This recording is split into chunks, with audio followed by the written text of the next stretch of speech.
Kalau bersandar terhadap yang rusak, yang jadi sandaran kita rusak, kita ikut rusak. Kalau bersandar terhadap yang jatuh, yang kita sandari jatuh, kita ikut jatuh. Cobain aja kalau gak percaya. Bersandar terhadap itu papan itu, atau bersandar terhadap ini, kalau hijab ini jatuh, dijamin yang bersandar jatuh. Ya, nyarande we nunutan. Ternyata nggak geblak. Hijabnya dijamin pasti jatuh.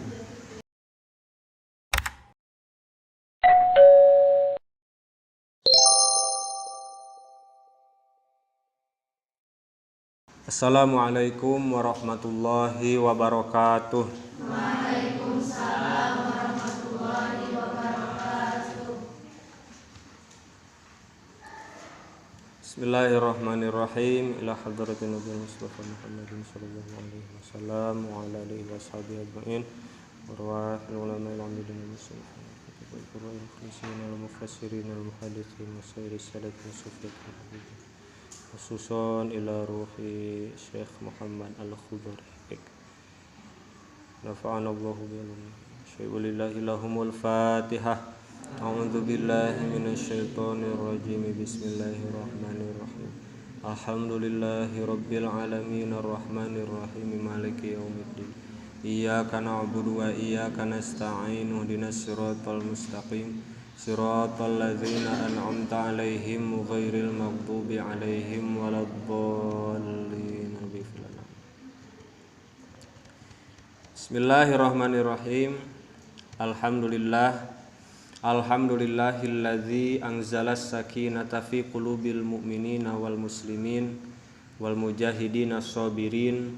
Asyhadu an la ilaha illallah al malikul haqqul mubin wa asyhadu anna muhammadan abduhu wa rasuluhu as-sadiqul wa'dil amin. Allahumma sholli ala sayyidina Muhammadin wa ala alihi wa ashabihi ajma'in, amma ba'du. Faya ayyuhal hadiruna wal hadirat, usikum wa iyaya bitaqwallah. Ittaqullaha faqad faza man ittaqah wa qad khaba man asah. Alhamdulillah, para ikhwan wal akhwat, hadirin hadirat rahimakumullah. Semoga senantiasa kita semuanya istiqomah dalam menuntut ilmu, istiqomah dalam ketaatan kepada Allah Subhanahu wa taala, sehingga Allah Subhanahu wa taala senantiasa memberikan kita rahmat, kasih sayang dan ridhonya dan magfirahnya. Mudah-mudahan segala amal jihad kita, segala amal kebaikan kita diterima olehnya. Amin ya Allah ya rabbal alamin. Selanjutnya kajian kita masih bab muqaddimah kitab Nurul Yakin. Di pertemuan pertama minggu lalu kita sudah belajar menguatkan alasan, menguatkan hujah kita tentang urgensi atau pentingnya kita belajar sejarah Rasulullah Shallallahu Alaihi Wasallam. Jadi belajar sejarah Rasul itu penting atau tidak? Penting. Boro-boro sejarah Rasul, sejarah diri kita saja, sejarah orang tua, ya, sejarah kampung kita itu juga penting kita pelajari. Sebagai bekal, sebagai pelajaran, sebagai ibroh, ya. Kalau di surat Yusuf kemarin, ibroh, tafsil, tasdik, ya. Juga sebagai rahmat, sebagai kasih sayang Allah, sehingga kita bisa meneruskan perjuangan para pendahulu kita yang sudah tercatat dalam sejarah. Jadi kita jangan hanya membaca sejarah, tapi mau tidak mau harus jadi pelaku sejarah. Nanti kan kita ini akan diceritakan oleh minimal anak kita, minimal oleh cucu kita, ya, akan diceritakan. Sebagaimana kita menceritakan orang tua kita, menceritakan kakek kita, kita pun Kalau umur panjang akan menjadi ayah, akan menjadi ibu, akan menjadi kakek, akan menjadi nenek. Nah, mau membuat sejarah apa kita, itu tergantung kita beramal hari ini. Itu tergantung amal jihad kita hari ini, perjuangan kita hari ini. Kalaulah kita mau dikenang sebagai orang yang berpengaruh, orang yang punya jasa, orang yang baik, ya tentu setiap waktu yang kita hadapi saat ini harus dimanfaatkan dengan baik, gitu ya. Nah, apalagi ini kita mencontoh, beruswah kepada Rasulullah Shallallahu Alaihi Wasallam. Sekali lagi, bagaimana mungkin kita mau mencontoh sejarah Rasul? Bagaimana mungkin kita mau menguswah, mencontoh perilaku Rasul kalau kita tidak belajar sejarah Rasul? Makanya penting kita belajar sejarah Rasul, dan penting juga untuk menentukan referensi untuk awalan ya, untuk yang pertama kali belajar ya harus supaya jelas referensinya. Kita ambil kitab Nurul Yakin karangan Syekh Muhammad Al-Khudhari Bek. Nah, minggu lalu sudah dibacakan dari lafadz nahmaduka ya, sampai sekarang amma ba'du. Amma ba'du adapun setelah membaca bismillah, basmalah, hamdalah ya, salawat dan salam, fayaqulu Muhammadun al-Khudhariyu Ibnul marhum Asy-Syaikh Afifi Al-Bajuri, maka berkatalah Syekh Muhammad Al-Khudhari putranya Syekh Afifi Al-Bajuri. Ini yang mengarang kitab ya. Jadi beliau terlebih dahulu sebelum langsung menjelaskan sejarah Rasul, menceritakan dulu latar belakang atau kisah di balik penulisan kitab ini ya. Berkata, kuntu ajidu min nafsi mundun nash'atil ula irtiyahan liqiraati tawarikhis salifin wa qasasil ghabirin.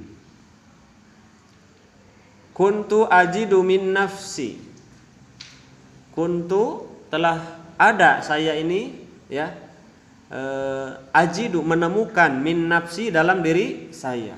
Jadi saya menemukan dalam diri saya mundun nash'atil ula, pada permulaan pertumbuhan ya, ula itu awal-awal pertumbuhan alias masa mudanya, masa kecilnya, irtiyahan menemukan terhadap kesenangan, atau bisa dibilang hobi. Hobinya apa Syekh Al-Khudhari Bek ini? Liqiraati tawarikhis salifin wa qisasil ghabirin. Beliau dari kecil sudah senang membaca buku-buku sejarah ya. Tawarikh itu sejarah-sejarah as-salifina, orang-orang zaman dulu. Salaf itu dulu ya. Jadi pengarang kitab dari kecil sudah suka baca, sudah suka membaca kitab-kitab sejarah yang menceritakan orang-orang yang ada di zaman dulu, dan kisah-kisah orang-orang, kisah-kisah tentang mereka yang sudah terlebih dahulu berjuang, terlebih dahulu hidup di masa lalu. Jadi ini anugerah yang sangat luar biasa. Ayat yang pertama turun kepada Nabi Muhammad itu surat apa? Surat Al-Alaq 1 sampai 5. Apa ayat pertamanya? Iqra. Apa itu Iqra? Bacalah. Ayat yang pertama turun kepada nabi kita, nabi umat Islam adalah perintah membaca. Maka seharusnya umat Islam, generasi Islam yang ngaku Islam adalah generasi yang paling gemar membaca. Bahkan membaca adalah satu langkah awal sebelum kita melakukan sesuatu apapun. Harus dari baca dulu, ya. Kita mau cari, misalnya mau berangkat, disuruh belanja sama guru, disuruh beliin obat atau disuruh beliin apa misalnya, ya sesuatu ke mall, ke Ramayana misalnya. Apa yang pertama kita lakukan? Ya kan kita di jalan harus bisa baca. Kalau belum pernah ya. Mana ada tulisan Ramayana? Oh itu ada tulisannya Ramayana. Baru kita masuk. Masuknya pun gak sembarangan. Kan ada enter. Apa enter? Masuk. Ya. Jangan sampai salah baca. Ada pintu keluar, kan ada pintu masuk. Kan kita baca di situ. Kalau kita gak taat, berarti alamat kita gak baca. Gitu. Kita ke WC, kita lihat tulisan wanita, terus apa? Pria, itu kan? Kalau kita gak baca, salah masuk bahaya. Kita laki-laki masuk WC perempuan. Nanti pada ngomelin. Nggak bisa baca apa ini wanita bukan untuk pria. Nah itu contohnya, contoh kecil tapi miris ya. Padahal membaca itu sangat penting. Membaca itu adalah awal ayat yang turun. Tapi ketika survei membuktikan di Indonesia saja yang umat Islamnya paling banyak sedunia itu ternyata kalau nggak salah dari 1000 orang itu 1 orang kurang lebih yang suka baca. Nah Masya Allah kan. Makanya kalah kita sama umat yang lain. Kalah kita generasi Islam sekarang. Salah satu faktornya adalah karena malas membaca. Padahal bacaan tambah banyak. Toko buku tambah banyak. Malas ke toko buku bisa beli online. Malas beli buku bisa lihat bacaan e-book. Ya, tahu e-book?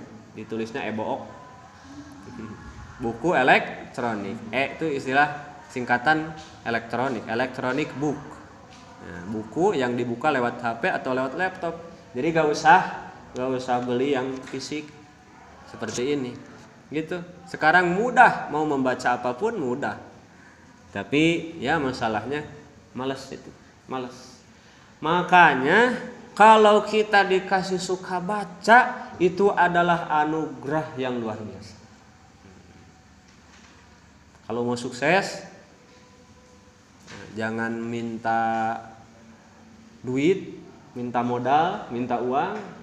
Cobalah minta, ya Allah kasih saya suka baca. Kalau suka baca, insya Allah ya. Dari bacaan-bacaan itu kan kita bisa belajar. Cobalah lihat orang-orang yang sukses, orang-orang yang maju itu pasti dia suka baca. Minimal baca tentang bidang yang dia geluti gitu. Kalau jadi petani otomatis harus baca tentang bagaimana pertanian yang baik ya, bagaimana cara membuat pupuk dan sebagainya, harus dipelajari kan itu.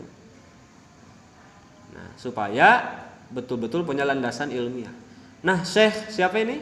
Syekh Al-Khudhari dari kecil sudah suka membaca buku sejarah. Jadi kalau ke depan di masa depan kita mau sukses jadi ulama atau jadi pengarang kitab, jadi pengarang buku misalnya, gak mungkin bisa ngarang kitab, gak mungkin bisa ngarang buku kalau gak suka baca. Nah ini yang harus kita giatkan. Coba harus bisa memaksakan diri kita minimal satu hari itu ada satu buku yang kita baca. Jangan cuma bacain status orang doang. Ada status orang dibaca, ya. Kontak yang update status ada 30 orang dibacaan KB. Dibaca semuanya. Sehingga kita dalam otak kita itu penuh aib orang, ya. Dalam hati itu penuh dengan keluhan orang. Karena apa? Yang kita baca itu, akhirnya yang diobrolin orang lain, karena yang kita baca status orang lain. Coba kalau yang kita baca ilmu, yang keluar dalam lisan kita akan ilmu. Karena yang dibaca adalah status orang lain. Tahu nggak sih kemarin nggak nyangka ya udah nikah lagi. Tahu dari mana itu? Dari statusnya, gitu ya. Dari status. Tahu nggak si A habis jalan-jalan? Tahu nggak si A si B berantem saling sindir? Tahu dari mana teteh? Itu dari statusnya. Itu kan kalau baca status mah jadinya gibah. Coba kalau baca buku, baca kitab, yang keluar itu adalah ilmu. Nah, menurut kitab Nurul Yakin, menurut kitab A, kitab B, kitab C, bisa gak ngomong gitu tanpa baca dulu?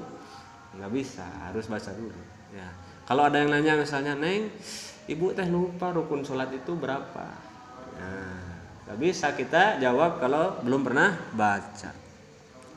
Kalau yang saya baca ibu dari kitab Fathul Qorib tuh. Yang saya baca dari kitab Safinah ya minimal. Kita bisa jawab kan? Orang juga akan percaya kalau kita hasil membaca. Nah ini yang harus jadi pelajaran. Wa ajiduha li aqlil insan ahsana muhadzibin wa ansoha muallimin. Kita terjemah bebas saja ya. Dan saya menemukan bahwa sejarah-sejarah dan kisah-kisah orang dahulu itu haknya ke sana rujuknya. Li aqlil insan terhadap akal manusia itu ahsana muhadzibin. Itu adalah sebaik-baiknya pendidik atau guru yang paling hebat. Kayak pepatah, experience is the best teacher. Sejarah kan, pengalaman itu jadi sejarah. Wa ansoha mu'alimin, dan paling tulus-tulusnya yang memberi ilmu atau guru. Guru yang paling berharga, guru yang paling tulus. Sejarah itu adalah guru yang paling tulus yang mengajarkan kita, yang memberikan kita akal kita itu jadi terdidik, terarahkan. Wa kuntu ara fi tarihi nabiyina alaihi salatu wassalam, dan saya melihat dalam sejarah nabi kita Nabi Muhammad sallallahu alaihi wasallam, wa ma laqiyahu min ada qaumihi, dan yang pernah ditemuinya, laqiya ya, yang pernah dialaminya, bisa seperti itu. Min ada qaumihi, minnya lil bayan, kalau Sunda logatna tina buktina ya. Tina buktina pang nyeri ti kaumna itu Nabi Muhammad. Dari nyatanya apa disebutnya teh, penderitaan atau perlakuan yang menyakitkan, dari kaumnya Nabi Muhammad.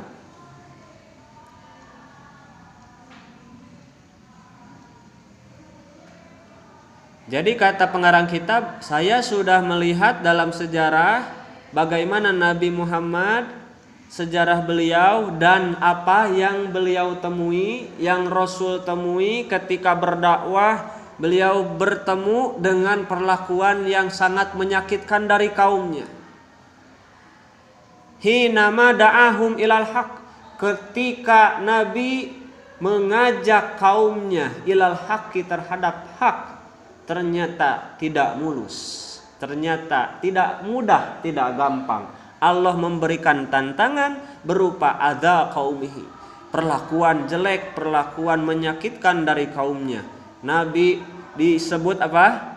Gila, disebut tukang syair, tukang sihir, dijelek-jelekan, diisukan, difitnah. Padahal yang Nabi sampaikan adalah al-haq, ya. Itu dibaca dalam sejarah oleh pengarang. Wa azimi sabrihi, dan pengarang kitab di sini menemukan betapa besar atau betapa kuat kesabaran Nabi Muhammad sallallahu alaihi wasallam.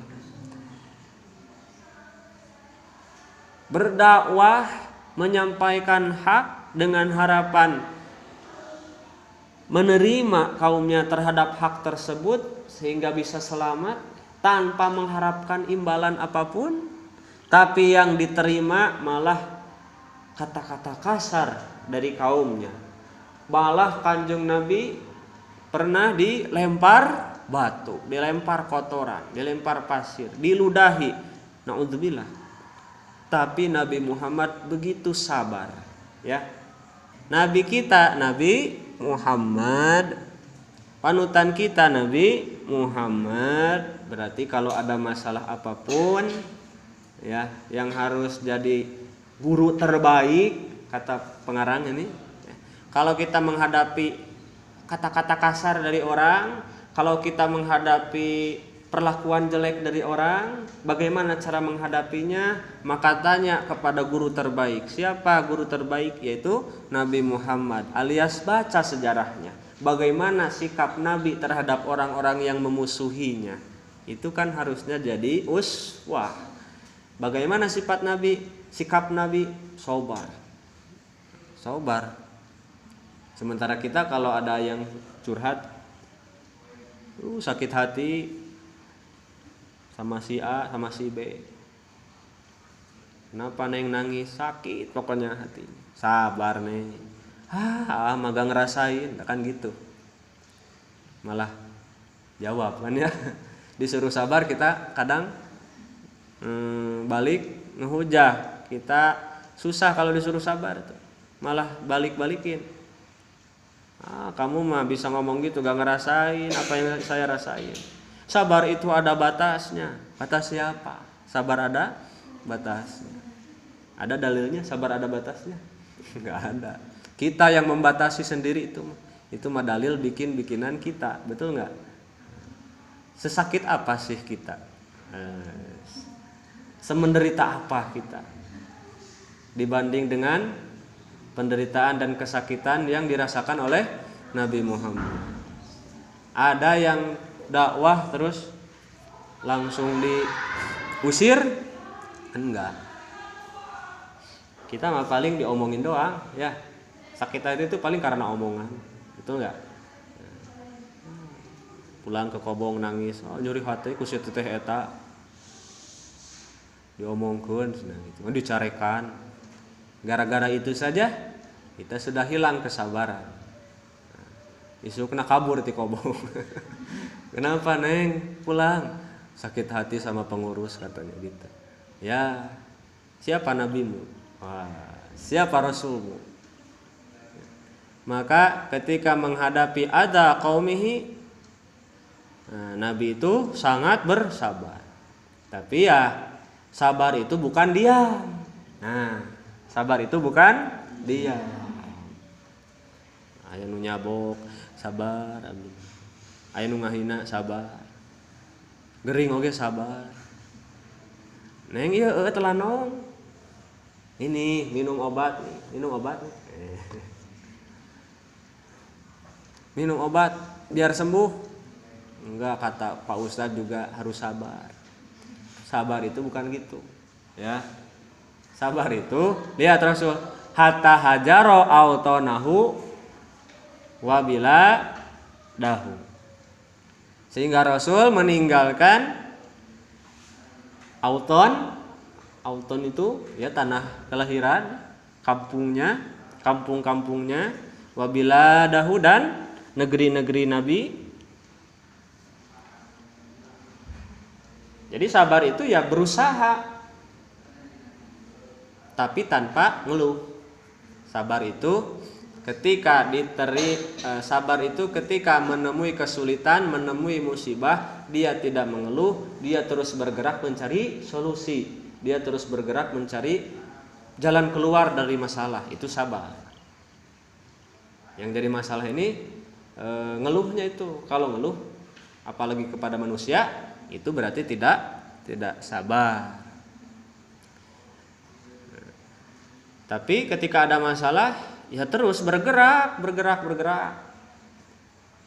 Terus istiqomah dalam taat, walaupun ada yang mengganggu, tidak terganggu, itu sabar, ya. Terus istiqomah meninggalkan maksiat, kalaupun ada yang menggoda, dia tidak mau melirik. Itulah sabar. Makanya Nabi pun ketika disakiti di Mekah, ketika Nabi Muhammad dijelek-jelekan sama orang-orang, sama para pemimpin di Mekah, Nabi Muhammad sabar. Tapi sabar Nabi Muhammad bukan dia. Tapi gimana? Ya, Nabi terus berjuang. Kalaulah mentok, Nabi mencari jalan lain. Ya tentu dengan wahyu Allah. Diperintahlah apa? Hijrah. Itu kan salah satu bentuk bukan menyerah. Hijrah itu kan ya bukan ninggalin dakwah, bukan berarti di sini mah udah gak bisa lagi, terus bisa diomongan sana orang di rumah pindah gitu. Bukan gitu, bukan menyerah hijrah itu, tapi langkah strategi, ya, teknis bagaimana caranya Islam ini bisa lebih tersebar luas, bisa lebih tegak. Karena memang tujuan Rasul kan an-aqi mudi, untuk menegakkan agama salah satunya. Ya kalau gak bisa dengan cara A, cara B. Gak bisa cara B, cara C, gitu. Jangan menyerah. Kayak gitu. Makanya Nabi sampai hijrah. Hijrah itu bukan berarti menyerah. Ya, bukan berarti takut sama orang Mekah. Bukan berarti Nabi bukan berarti Nabi Muhammad itu menyerah terhadap masalah atau karena sakit hati terhadap orang-orang Mekah lalu pindah, tapi tetap semuanya berdasarkan ketaatan kepada Allah. Itu paham ya? A'dzama murabbin, ini maf'ul juga dari lafaz aro. A'dzama murabbin, paling hebatnya pendidik. Li afkaril muslimin, terhadap pemikiran-pemikiran kaum muslimin. Fa innahu, sesungguhnya Nabi, ya dulu Nabi itu menunjukkan kepada kaum alama terhadap perkara yajibu, yang wajib. Apa yang wajib? Ittiba'uhu, nurut, mengikuti terhadap perkara tersebut. Wama, dan perkara yalzamu, yang mesti ijtinabuhu, menjauhi perkara yang dijauhi tersebut. Supaya apa? Liyasudu, supaya bisa menguasai kembali, supaya bisa memimpin kama sada, sebagaimana telah memimpin siapa? Sabiquhum, orang-orang terdahulu daripada kaum muslimin. Kita kan zaman dulu kaum muslimin berhasil memimpin dunia, berhasil menguasai peradaban. Bagaimana caranya umat muslim bisa berjaya kembali? Tentu harus belajar sejarah. Itu kuncinya. Belajar sejarah itu kunci kemenangan, kunci bagaimana kita bisa menjadi pemimpin lagi, menjadi penguasa lagi. Gitu. Nah, jadi pengarang kitab Syekh Khudori berpandangan bahwa sejarah itu merupakan pendidik yang paling hebat untuk memotivasi pemikiran-pemikiran kaum muslimin. Karena apa? Dengan sejarah mereka tahu apa yang seharusnya dilakukan dan mereka tahu apa yang seharusnya dihindari, supaya apa? Supaya belajar dari orang-orang terdahulu yang sudah berhasil menjadi penguasa, yang sudah berhasil menegakkan aturan, ya, menegakkan agama supaya kita belajar agar berhasil juga saat ini. Kalau kita mau berhasil, harus belajar sejarah dari orang-orang yang berhasil. Kalau kita gak mau gagal, maka pelajari gimana sih itu bisa gagal. Jangan sampai jatuh ke lubang yang sama. Jangan sampai jatuh ke lubang yang sama. Sudah jelas di sana teh ada lubang, udah banyak yang jatuh, kita malah nyobain lewat. Itu berarti orang TO LOL orang tolol. Ya kan?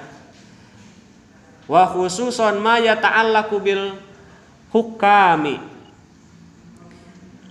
Dan terkhusus terhadap sesuatu yang berkaitan dengan hukam. Hukam itu ya hakim-hakim atau pemimpin-pemimpin di sini. Min ijtida bin nufusi an-nafirah. Dari bisa menarik atau yang bisa menarik jiwa-jiwa yang telah yang telah lari atau maksudnya membangkang. Yang tadinya jauh bisa ditarik lagi jadi dekat. Wa ta'lif bainal qulubil mukhtalifah, dan menyatukan hati-hati yang berselisih. Pengarang kitab ini juga ahli sastra, ya, jadi bahasanya indah. Dengan sejarah ini kita bisa mencapai kejayaan sebagaimana umat zaman dulu mencapai kejayaan, terkhusus bagi para pemimpin, para pemegang kebijakan, para hakim, yang mana dengannya bisa tertarik jiwa-jiwa yang sudah lari dan bisa bersatu hati-hati yang sudah berselisih. Nah, di yang bertengkar, yang berselisih bisa disatukan. Wa ma yata'allaqu biquwadil juyusi, dan sesuatu yang berkaitan dengan panglima-panglima pasukan, tentara, juyus, tentara. Min ta'lifir rijali, dari menyatukan para prajurit. Ar-rijal, rijal di sini lelaki-lelaki yang jadi prajurit. Wa ihkamil muaddati, dan melengkapi persiapan atau peralatan-peralatan perang. Hatta yutimmu lahum an-nasru ala a'daihim, sehingga mereka mampu menyempurnakan, ya, sehingga mampu menarik an-nasru, pertolongan, atau bisa meraih kemenangan terhadap musuh-musuh mereka. Karena kemenangan Islam itu pasti dengan pertolongan Allah. Idza jaa nasrullahi wal fath ila akhirih. Itu adalah pertolongan Allah artinya. Yang mana umat Islam bisa meraih pertolongan dengan apa? Ya, dengan kita belajar dari sejarah-sejarah Rasul waktu itu. Bagaimana bisa menyatukan para pasukan, lalu menyiapkan peralatan perang, ya. Itu muaddat tuh peralatan-peralatan perang, persiapan-persiapan perang, baik berupa alat, berupa logistik, berupa kalau sekarang mungkin seragamnya, kendaraannya, itu kan sudah dilakukan zaman Rasul dulu. Makanya dalam waktu 23 tahun Nabi mampu, ya, menjadi rahmatan lil alamin, menguasai jazirah Arab, dan dilanjutkan oleh Khulafaur Rasyidin, dan sampailah ke seluruh dunia, sampai ke kampung kita, sampai ke pelosok-pelosok Indonesia, hingga Indonesia jadi negara dengan populasi muslim terbesar sedunia. Wa kanat nafsi bukan. Mana tadi teh? Wa ma yata'alaku bil amah, dan juga perkara yang berkaitan dengan umumnya manusia, orang-orang awam maksudnya. Kalau tadi dikaitkan dengan pemimpin, para hakim, para tentara ya. Juga ini berkaitan dengan orang-orang umum, minat tihadi qulubihim, dari bersatunya hati-hati mereka, wasairuratihim, dan wasairuratihim yadan ala man siwahum. Hal-hal yang berkaitan dengan keumuman orang-orang awam, sehingga mereka hatinya bersatu, sehingga mereka bisa menjadi atau menarik pertolongan Allah, yadan ala man siwahum, menolong untuk melawan musuh-musuh mereka. Fakuntu ajidu min qiraatiha irtiyahan aziman, maka saya, kata pengarang kitab, ketika membaca sejarah tersebut, membaca tawarikh as-salifin tersebut atau tarikhun nabi, sejarah-sejarah nabi itu, irtiyahan aziman. Irtiyah itu sangat sangat senang, sangat puas. Irtiyah itu aziman, sangat-sangat puas lah gitu artinya. Wa kanat nafsi katsiran ma ta'assafa ala tarkil muslimina laha, dan diri saya juga banyak sedih, banyak kecewa terhadap tarkil muslimina laha, meninggalkannya kaum muslim terhadap sejarah. Di satu sisi musannif kitab ini sangat senang kalau belajar sejarah, membaca sejarah, tapi di satu sisi beliau juga kecewa dan sedih melihat kondisi umat Islam yang banyak meninggalkan sejarah. Ala tarkil muslimin alaha, banyak meninggalkan orang-orang muslim ini terhadap membaca sejarah, terutama sejarah nabi mereka sendiri. Malah lebih tahu sejarah-sejarah orang-orang yang tidak pantas dijadikan panutan. Ini kan berbahaya, padahal dia muslim. Faqallama ajidu may yastagilu biha, dan sangat sedikit yang saya temukan seseorang yang yastagilu, tersibukkan dengan belajar sejarah. Di sekolah ada pelajaran sejarah? Suka tidak? Nggak jawab suka nanggengan hiji. Berarti kebanyakan tidak suka. Ini sedih musonib teh. Lihat potongan-potongan generasi umat Islam seperti ini gitu. Ya. Ini zaman dulu. Ini tahun kalau nggak salah 1200-an ya. Musonib ini. Beliau di negara Mesir waktu itu. Waktu itu kata beliau sedikit yang saya temukan orang-orang yang sibuk belajar sejarah. Walakinni kuntu uqaddimu lahum al-udhra, tetapi saya mengedepankan udur, maksudnya maklumlah, memaklumi bitatwilil kutub al-mu'allafah fi hadzal maudhu'. Tapi ya maklumlah, saya menyadari mereka itu tidak mau belajar sejarah karena memang tatwilil kutub. Apa tatwilil kutub?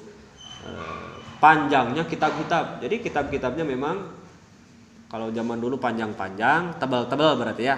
Tebal-tebal yang dikarangnya itu, terutama untuk tema Nabi Muhammad, sejarah Nabi. Jadi kitabnya berjilid-jilid. Ya, akhirnya orang-orang malas baca. Boro-boro baca, bawa aja malas, soalnya berat, ya kan dulu. Benar gak? Jadi ya dimaklum. Makanya musonif mengarang kitab yang tidak terlalu tebal segini. Ini teh tipis atau tebal? Tipis sekali untuk ukuran sejarah Rasul. Ini sangat tipis. Apalagi kalau khulasoh ya.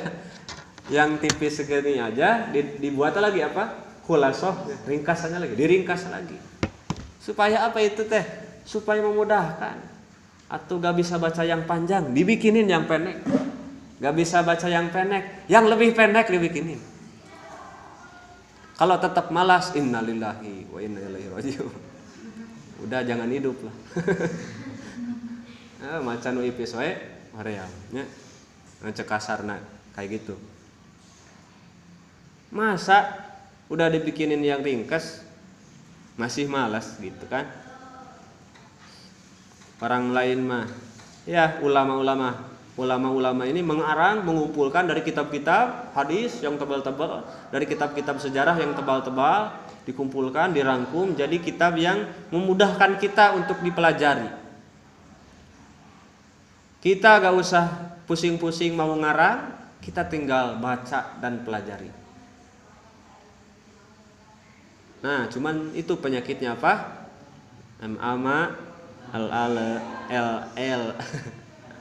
MALES, males.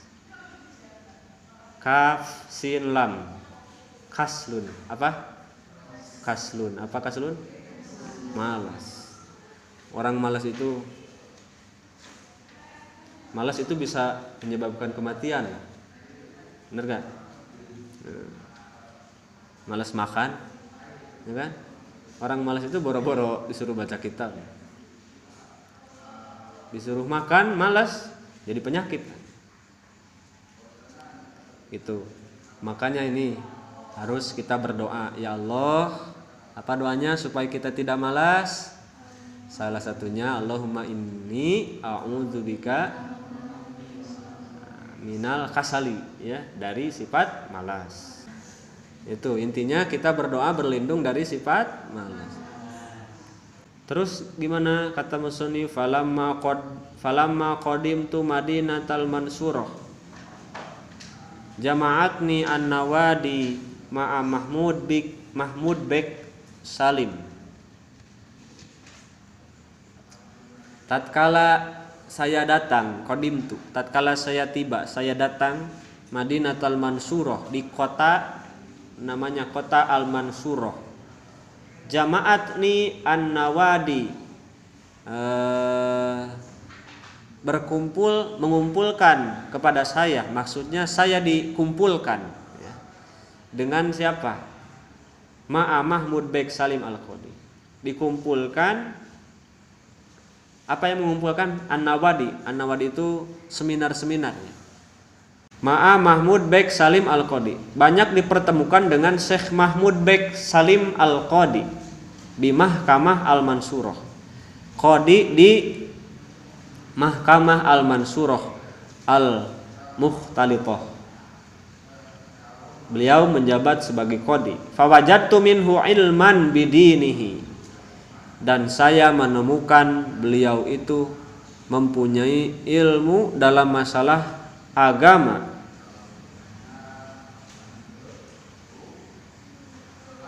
Takifu dunahu fahulur rijali wa tata'akhkharu an musabaqatihi fihi al-ibtal. Sampai-sampai saking alimnya beliau, saking pahamnya beliau terhadap ilmu agama, Syekh siapa? Mahmud bek Salim namanya. Syekh Mahmud bek Salim ini, beliau ini orang-orang lain itu ya, fuhulur rijal itu tokoh-tokoh ulama kalau dikaitkan dengan ini ya. Tokoh-tokoh orang-orang yang ya orang-orang yang jadi tokoh. Jadi para tokoh ini kalau udah ada Syekh Mahmud ya udah gak bisa melawan, takifu, berhenti. Maksudnya gak bisa mendahului. Ya. Wa tata'akharu an musabaqatihi fihi al-ibtal. Dan mundur dari apa? Dari menyaingi terhadap Syekh Mahmud Bek. Syekh Mahmud Bek Salim.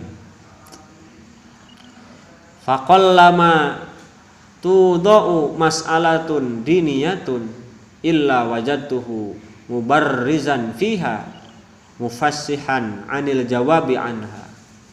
Sedikit sekali ketika diajukan suatu masalah agama, ya,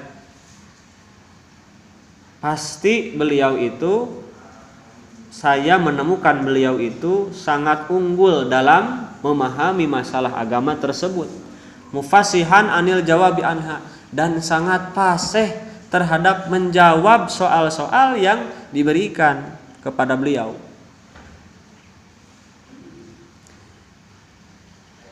Nah, jadi ketika pengarang kitab di suatu kota di Madinatul Mansurah sering dipertemukan dengan Syekh Mahmud Bek Salim, ini awal mula sebelum jadi pengarang kitab ini, ketemu dengan seorang guru. Nah, ini pentingnya kita berguru, ya, punya apa? Punya guru. Harus cari guru, jangan bosan kita khidmah kepada guru, mencari guru, mencari ilmu lewat guru. Ada majelis, ada tabligh, ada seminar, kalau kita mampu datangi, serap ilmunya, ya. Itu tradisi ahli-ahli ilmu. Senang kalau kita bergaul dan berkumpul dengan para ahli ilmu. Karena dengan ahli ilmu, kalau kita berkumpul dengan ahli ilmu, yang keluar ucapannya ilmu, ya, yang keluar nasihat, yang keluar motivasi. Jadi meskipun nggak sengaja ikut ngaji, baru ngobrol saja sudah dapat pengalaman ilmu banyak. Makanya salah satu agar kita hati ini terobati, ada lagunya kan? Obat hati ada 5 perkaranya. Nah, salah satunya itu adalah berkumpul dengan orang-orang soleh. Orang-orang soleh. Orang-orang soleh itu, ya pasti dia bisa soleh itu karena ilmu, karena ilmu. Gitu. Syekh Al-Khudori juga awalnya bisa ngarang kitab ini bukan langsung turun dari langit ilmu laduni, bukan hasil tapa, ya, bukan hasil puasa. Ya, itu juga mungkin berperan, tapi yang jadi inti wasilah secara syariat adalah beliau juga berguru, bertemu dengan guru. Salah satu yang paling memotivasi itu Syekh Mahmud Bek Salim. Beliau itu kalau ditanya masalah agama pasti jawabannya itu melebihi yang lain, unggul. Dan juga ketika diberi masalah agama, beliau sangat fasih menjawab. Kalau dalam bahasa Sunda tidak ada kata panginten, ya, meren, gitu meren, panginten, pamit telepat mah, kan itu bahasa-bahasa meragukan, ya. Kalau menjawab itu sangat fasih, ayatnya, hadisnya, gitu. Amma ilmuhu bisiratir Rasul al-Akram sallallahu alaihi wasallam. Adapun ilmu beliau tentang sejarah Rasul yang paling mulia, fa indahu minha al-khabarul yakin. Maka di dalam dirinya, maka sesungguhnya di dalam dirinya minha terhadap sirah Rasul itu ada al-khabarul yakin. Khabar yakin itu ya apa? Kabar yang yakin, berita yang yakin. Khabar yakin maksudnya beliau sangat mantap untuk sangat ahli lah dalam bidang mempelajari sejarah Rasul. Itu. Wa kuntu kasiron ma asma'uhu yatasawwaqu li amali siratin khaliyatin minal khuswi. Dan saya ini sering gitu ya, kasiron di sini, sering mendengar ma asma'uhu, sering mendengar beliau ingin yatasawwaqu. Syauk itu bisa ingin, bisa apa artinya? Rindu.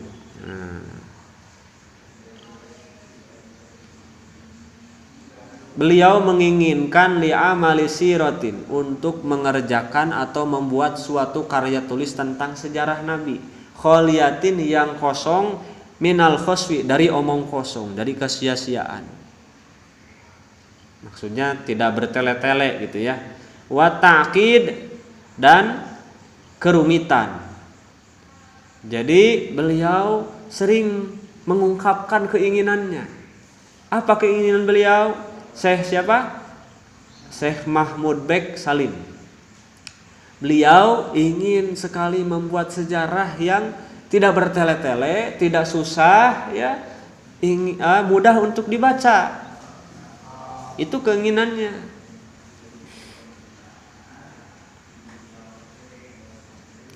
Fakultu, ya Allah, maka saya jawab, saya bicara, ya Allah, nah, gitu. Laqad wafaqa hada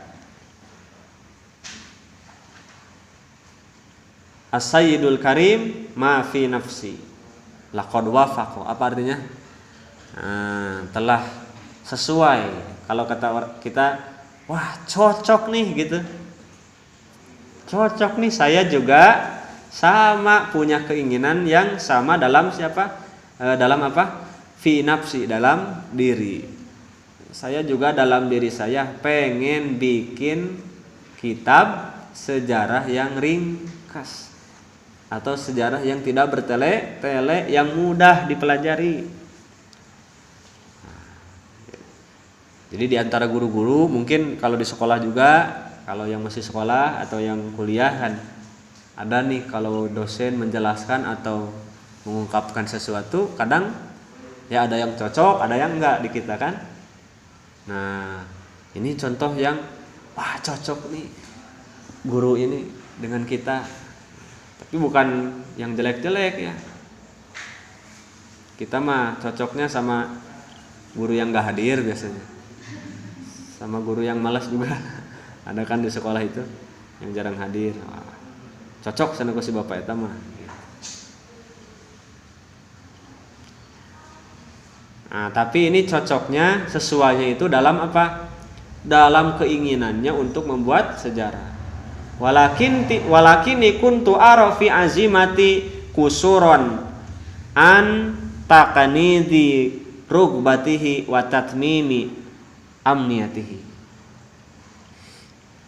Tetapi saya dalam diri saya ini, dalam azimah saya, tekad saya ini melihat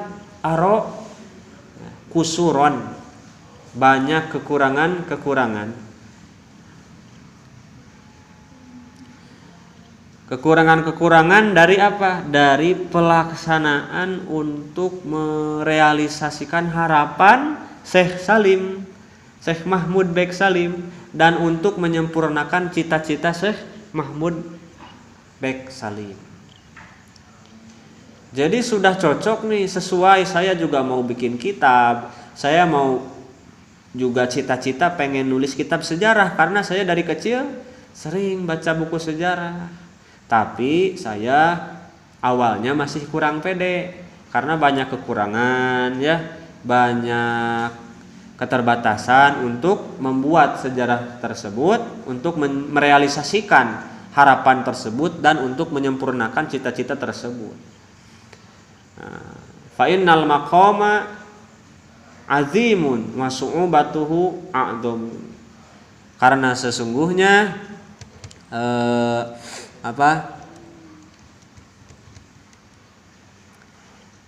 makom ini sangat agung dan kesulitannya pun lebih besar.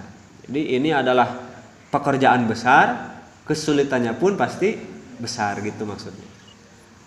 Walakin lam aro minal amri buddan.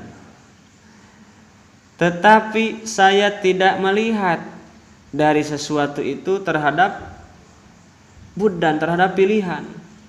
Ya, tilqa ama kuntu asma'uhu min kubari rijalil mansurah fa innahum aktsaru minal amani li amali hadzal kitab al-ami min naf'i al-jazilil faidati. Tetapi saya tidak punya pilihan. Gitulah lempengnya ya. Saya tuh gak pede, banyak kekurangan kalau menulis kitab, tapi ini saya sudah terdesak kayaknya nih. Tidak ada pilihan lain. Sebab apa? Saya juga sering dengar dari tokoh-tokoh yang ada di kota Al-Mansurah. Beliau, para tokoh tersebut banyak juga yang punya harapan untuk bisa bikin suatu kitab yang bisa ami min naf'i, kemanfaatannya itu tersebar, terumumkan gitu kan, al jazilil faidati, dan banyak faedahnya, banyak manfaatnya itu. Jadi saya nggak pede, tapi mau nggak mau ini harus nih. Karena apa? Karena banyak juga tokoh-tokoh yang berharap, gitu kan. Lalu waktu itu faqumtu mu'tamidan 'alallahi rajan minhu ayyuwaffiqani lima fihi ridahu. Maka saya berdiri, maksudnya saya siap ya, dengan tekad yang bulat, mu'tamidan 'alallah, dengan bersandar kepada Allah. Ini yang jadi kunci utama kalau mau kita melakukan sesuatu.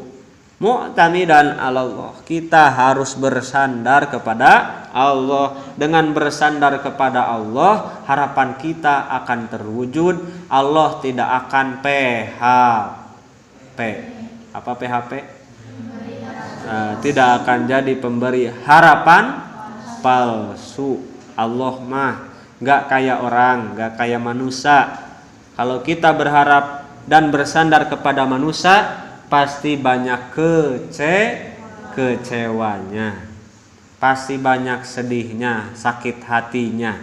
Karena ya namanya manusia, mahalul khata' wan nisyan. Pertama, manusia itu sering salah, lalu manusia itu sering lupa, terus manusia itu fana, ada rusaknya, ada sakitnya, ada meninggalnya. Coba kan ada ya kisah mau nikah beberapa hari lagi calonnya meninggal.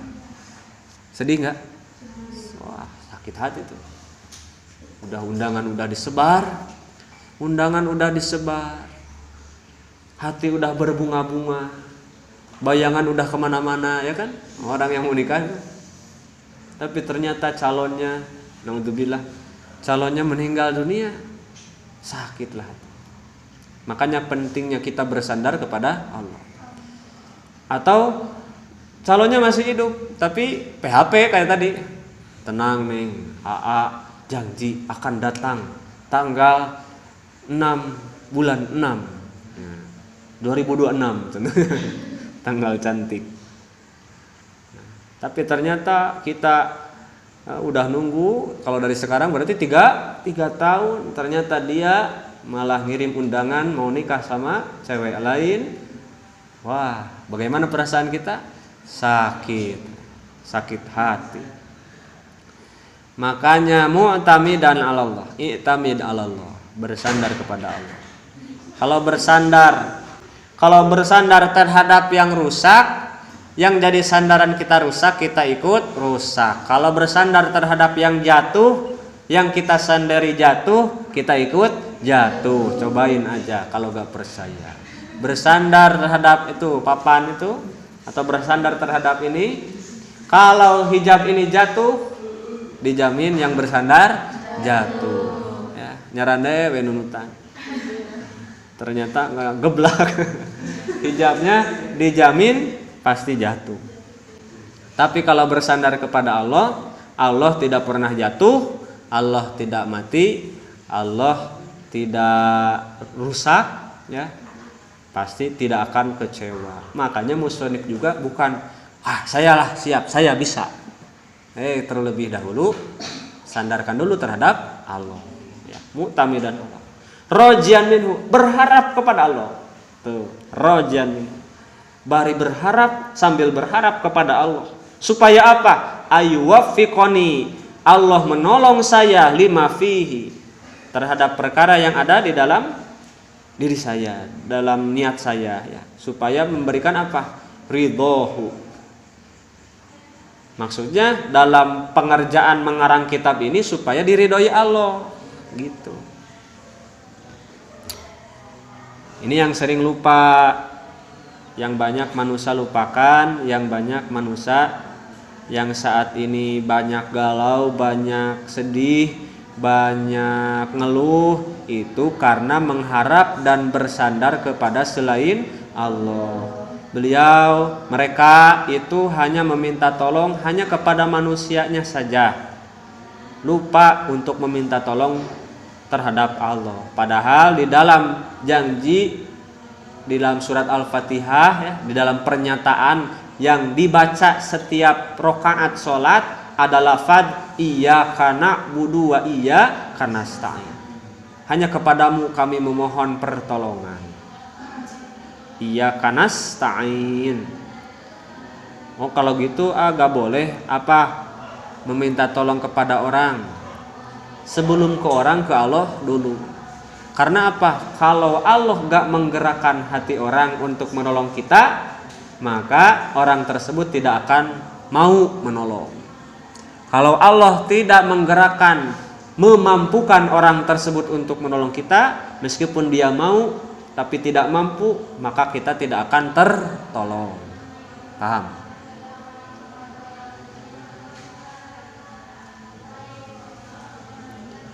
Jadi kalaupun ada orang yang nolong kita, itu harus ditekadkan ini adalah pertolongan Allah. Kenapa? Hati orang tersebut yang genggam siapa? Yang genggam Allah.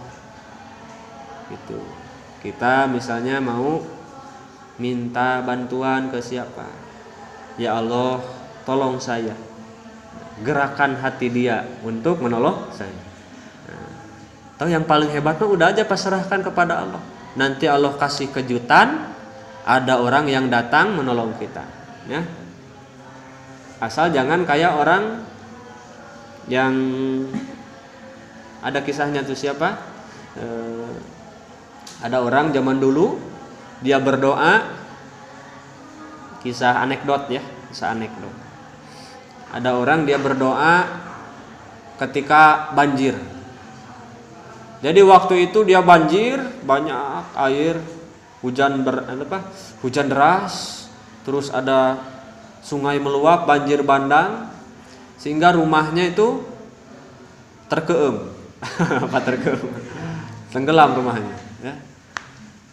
Jadi akhirnya naik sampai dia harus naik ke genteng. Terus dia berdoa sama Allah. Karena dengar kata Pak Ustadz, jangan dulu minta tolong sama orang. Harus iyyaka nasta'in, hanya kepada Allah kami meminta pertolongan. Saya minta tolong kepada Allah. Ya Allah, tolong saya, banjir ini. Saya gak mau tenggelam. Akhirnya ada orang yang naik perahu, ya. Orang naik perahu mau tolong dia. Ayo, Kang, sini naik. Ya, nanti tenggelam, ini airnya tambah deras. Dia nggak mau. Saya nggak mau. Saya mau ditolong sama Allah. Ya, akhirnya lewat orang tersebut. Orang kedua datang, dia tetap nggak mau. Akhirnya dia tenggelam, akhirnya mati. Ya, ketika dia menuntut, kalaulah dia menuntut di hadapan Allah, ya Allah, kenapa saya berdoa memohon pertolongan tapi engkau tidak mengirimkan pertolongan kepada saya, padahal saya sudah berdoa sesuai arahan meminta tolong kepada engkau. Jawabannya gimana? Lah kan saya sudah kirim pertolongan. Siapa pertolongannya? Orang ke satu, orang kedua yang datang bawa perahu itu pertolongan saya. Gitu. Melalui wasilah syariat. Makanya ada syariat, ada hakikat. Ya, harus seimbang syariat dan hakikat. Syariat dan hakikat harus seperti dua sayap burung. Harus seimbang, tidak akan terbang seekor burung kalau sayapnya tidak seimbang. Harus dua-duanya. Makanya syariat dan hakikat ini harus seperti dua sayap burung. Kalau sudah seimbang syariat dan hakikat, barulah kita bisa terbang menuju ridho Allah. Kalau dilaksanakan, ya, jangan terlalu hakikat. Badai kumaha Allah we abdi mah. Saya mah terserah Allah saja. Ya. Rizki semuanya yang ngatur Allah, nasib apapun yang ngatur Allah. Akhirnya ada apa? Iler di sininya dia gak bersihin. Kenapa? Bagaimana Allah saja, gitu kan? Badannya kotor dia gak mandi. Bagaimana Allah saja. Itu kan orang TOLOL. orang tolol, orang bodoh. Harus ada usaha, harus ada berusaha. Ya Allah berilah saya rezeki, itu doa. Usahanya bagaimana? Ya berangkatlah, jualan ke, kerja atau apa ke. Rezekinya yang ngasih Allah, bukan bos kita, bukan pelanggan kita. Hati-hati. Nah itu seimbang, ya. Makanya musonif juga kita harus belajar dari pengarang kitab. Beliau sebelum mengarang ini berharap kepada Allah, bersandar kepada Allah dan memohon kepada Allah supaya diberikan pertolongan. Lalu selanjutnya bagaimana? Wa wasaltu asayro bisuro. Lalu setelah itu saya berjalan atau saya sampaikan terhadap perjalanan ini bisuro, dengan perjalanan, dengan sebuah perjalanan, atau bisa diartikan dengan perjalanan malam, ya, bisuro hatta balagtul muna. Ini bahasanya bahasa puitis, jadi kalau diterjemahkan agak ribet ya, agak susah. Maka saya berusaha memberjalankan, menyampaikan saya terhadap apa yang saya cita-citakan dengan berusaha berjalan, memberjalankan perjalanan, menggerakkan pergerakan supaya sampai terhadap apa yang dicita-citakan. Gitu.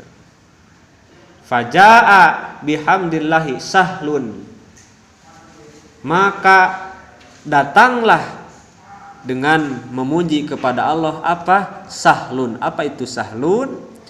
Kemudahan.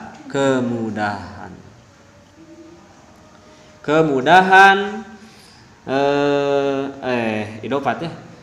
Faja'a bihamdillahi sahlul manali, maka datang dengan memuji kepada Allah suatu kemudahan dalam meraihnya.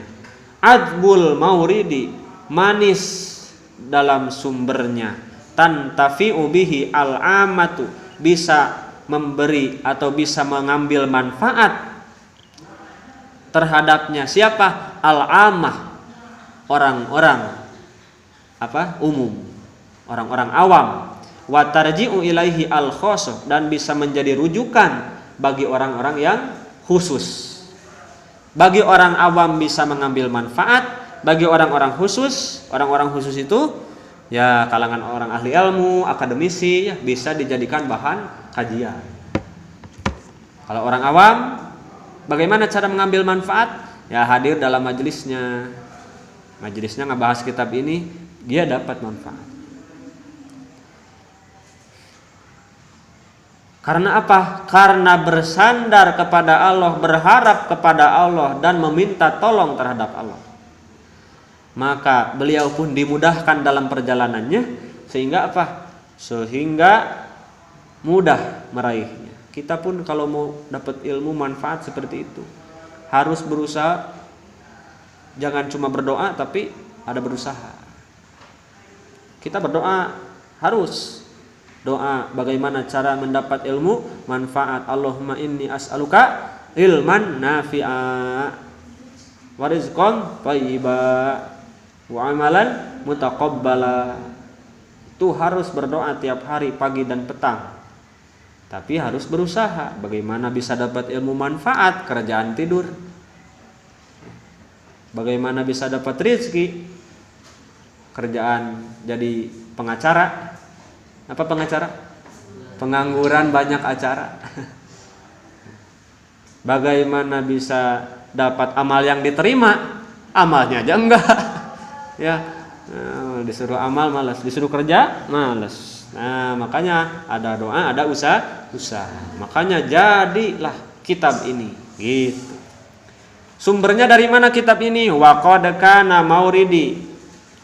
Maka nyata sumber dari kitab ini dalam mengarangnya itu dari apa? Al-Qur'anus Syarif, dari Quran yang mulia, wa sahihi sunnah, dan kitab hadis yang sahih, mimma rawa, dari perkara yang diriwayatkan oleh al-imamani, dari perkara yang telah meriwayatkan terhadap kitab tersebut al-imamani.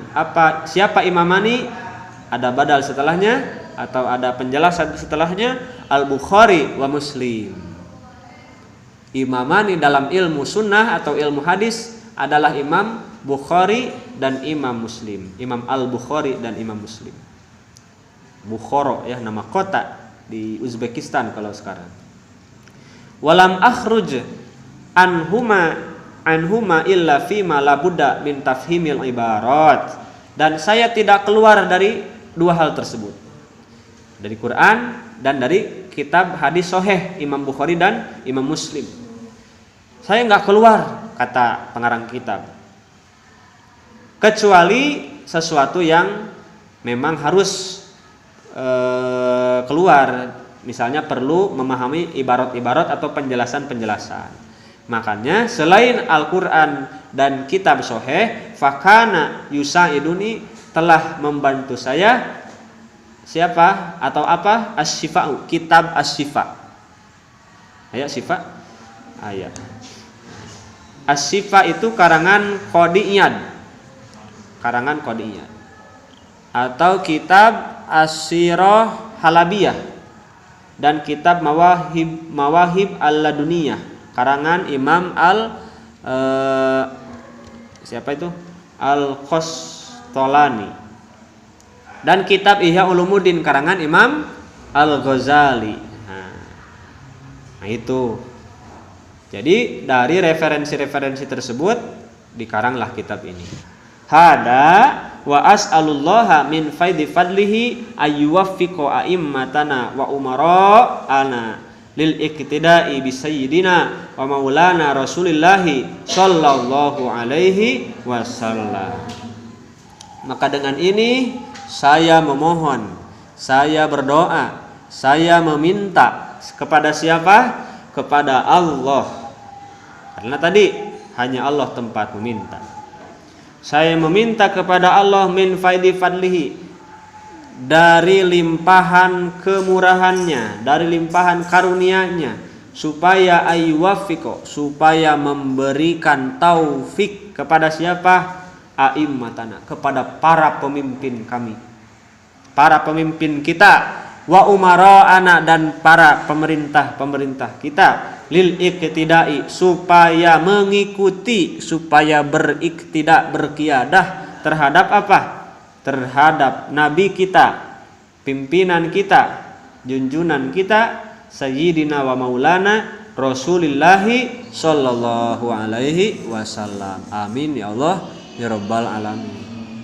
Doa dari pengarang kitab, ya Allah semoga para pemimpin, apalagi sekarang mau pemilu ya, pemilihan umum, para pemimpin, kita juga sekarang harus banyak-banyak berdoa. Mudah-mudahan para pemimpin kita siap mengikuti apa? Tuntunan dan sunnah Nabi Muhammad sallallahu alaihi wasallam. Ya. Terus wa ihya'i ma'alimi dinihi, dan siap menghidupkan ciri-ciri atau syiar-syiar agamanya, hatta yu'ayyidu biruhin min indillah, sehingga datanglah sehingga apa? Mendapat penguat, sehingga menguatkan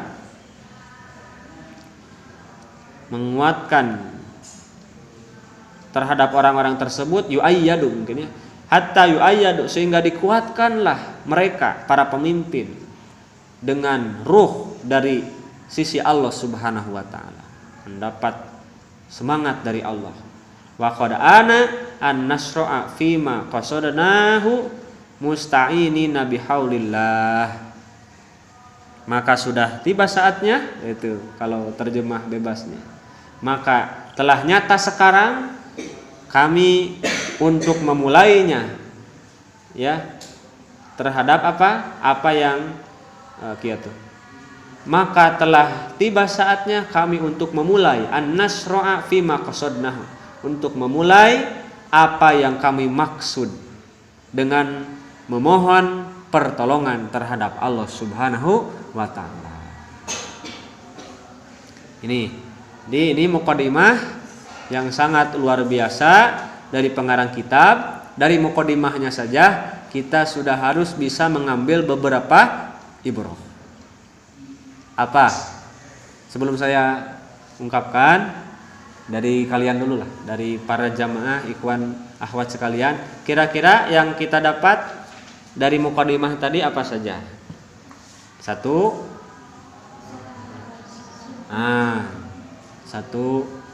kita harus suka membaca.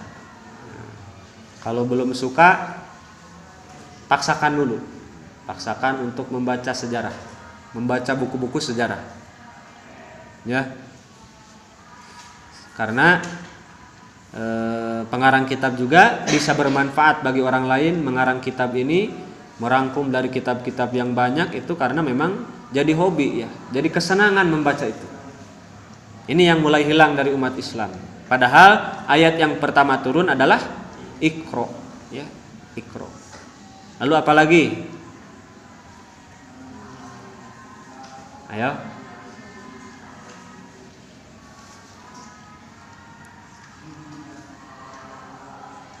Ayo, satu kata saja, dua kata yang jadi pelajaran dari tadi.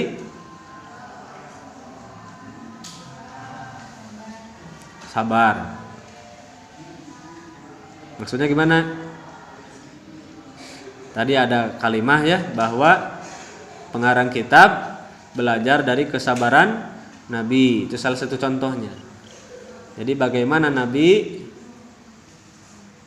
sejarah Nabi itu menjadi pendidik yang terbaik, menjadi pengajar yang paling tulus, dan menjadi murabbi yang paling hebat terhadap pemikiran kaum muslimin.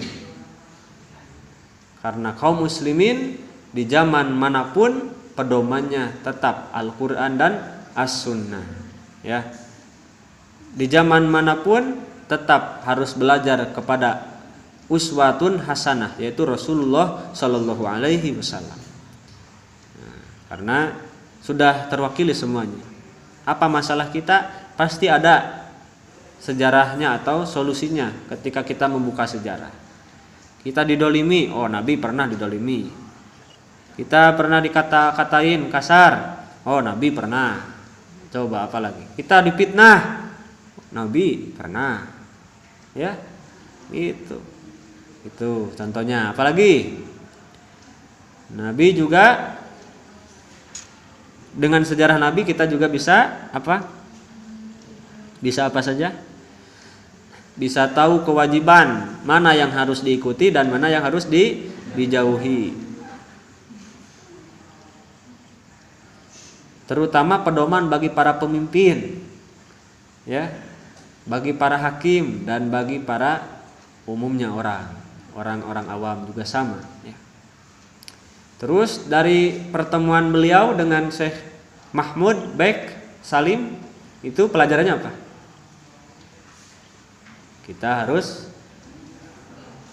mengikuti juga, berkumpul dengan ahli ilmu, sehingga akan termotivasi untuk melakukan kebaikan. Karena mengarang kitab ini ternyata awalnya termotivasi dari keinginan Syekh Mahmud Bek Salim, ya, dan juga tokoh-tokoh yang lain.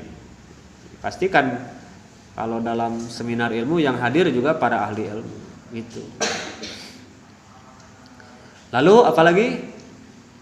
Pengarang kitab sepintar dan secerdas apapun, beliau tetap ketika mau mengarang buku dan mengarang kitab meminta pertolongan kepada Allah, bersandar kepada Allah, berharap kepada Allah, tidak berharap kepada yang lain atau tidak sombong karena kemampuan dirinya, ya. Karena yang memampukan kita, yang mencerdaskan kita, otak ini, akal ini, hati ini semuanya dari Allah Subhanahu wa taala. Ini biasanya penyakit orang-orang pintar itu agak-agak apa? Sombong. Sombong itu agak-agak saja sudah berbahaya itu kan. Coba, satu titik kesombongan dalam hati itu haram masuk surga. Na'udzubillah. Makanya kita ta'awud ya dari sifat takabur. Dengan apa? Selalu bersandar kepada Allah. Dan ketika mengarang kitab selalu berpedoman terhadap referensi yang jelas. Yang pertama yang harus jadi referensi adalah Al-Quran. Lalu setelah itu hadis-hadis sahih. Baru setelah itu untuk mempermudah penjelasan-penjelasan maka kitab-kitab para ulama itu ya yang menjadi penjelasan. Nah, ini masih mukadimah, belum masuk terhadap pembahasan sejarah Rasul. Insyaallah mudah-mudahan diberi pertolongan oleh Allah, kita dipanjangkan usia, kita bahas di pertemuan selanjutnya tentang nasab Nabi, nasab Rasulullah Shallallahu Alaihi Wasallam supaya kita lebih mengenal. Kewajiban kita mengutamakan Allah, Rasul dari keluarga kita, dari orang yang kita cinta siapapun, bahkan dari diri kita. Jadi membela Rasul itu, mengetahui sejarah Rasul itu, bahkan harus lebih tahu kepada Rasul daripada siapapun. Itu adalah ciri orang-orang yang betul-betul beriman kepada Allah dan Rasul. Mudah-mudahan diberikan rezeki paham, diberikan pertolongan oleh Allah untuk bisa melaksanakan poin-poin tadi, ibroh-ibroh dari pengarang kitab, sehingga mudah-mudahan kita diakui oleh Allah Subhanahu wa taala menjadi umatnya. Amin ya Allah ya rabbal alamin. Akhirul kalam, wassalamualaikum warahmatullahi wabarakatuh. Wallahu a'lam bishawab.